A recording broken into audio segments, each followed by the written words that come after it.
Boat club ఉద్యానవనంలో walkers సంఘ ఆధ్వర్యంలో ఎన్టీఆర్ జయంతి ఘనంగా జరిగింది.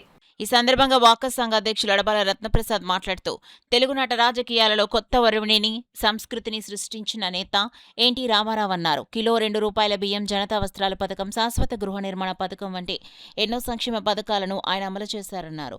పరిపాలనను ప్రజల వద్దకే అందించాలన్న భావంతో సమితులను రద్దు చేసి మండల వ్యవస్థను ఎన్టీ రామారావు తీసుకువచ్చారని అన్నారు.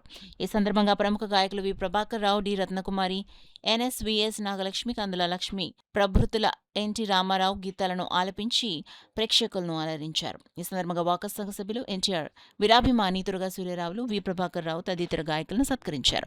ఈ కార్యక్రమంలో ప్రసాద్ నాయుడు, చింతపల్లి సుబ్బారావు, సూర్యనారాయణ, రామారావు, సత్యమూర్తి, బుధరాజు, సత్యనారాయణ రాజు, శ్రీ రామరాజు, రామకృష్ణరాజు తదితరులు పాల్గొన్నారు. జన్మించడం జరిగింది.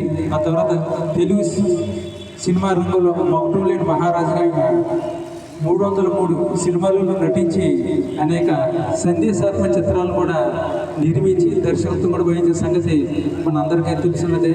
మరి శ్రీకృష్ణుడు కానీ, రాముడు కానీ ఇటువంటి పౌరాణిక పాత్రల్లో ఒక ఆరాధ్య దైవం కింద వారు మనందరిని కూడా అలరించడం జరిగింది.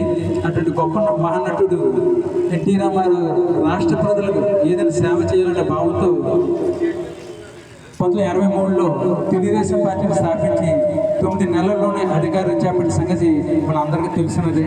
కిలో ₹2 బియ్యం, జనతా వస్త్రాల పంపిణీ, సమితుల స్థానంలో మండల వ్యవస్థ, ఇటువంటి ఎన్నో సంక్షేమ పథకాలని, కార్యక్రమాలని అమలు చేసిన గొప్ప వ్యక్తి, సంక్షేమ దాత మన ఎన్టీ రామారావు గారు. వారిని స్మరించుకుని ఈ కార్యక్రమం ఏర్పాటు చేసినట్టు అందరికీ వచ్చినందుకు అందరికీ స్వాగతం పలుకుతూ ఈ యొక్క చక్కటి కార్యక్రమాన్ని మా వాకర్ సంఘ ఆధ్వర్యంలో ఏర్పాటు చేసిన ప్రభాకర్ రావుకి ప్రత్యేకంగా మా సంఘ తరఫున అభినందనలు తెలియపరుస్తూ వారికి చిన్న సత్కారం మా సంఘ తరఫున చేస్తాం. అందరూ కూడా ఆశీర్వదించవలసిగా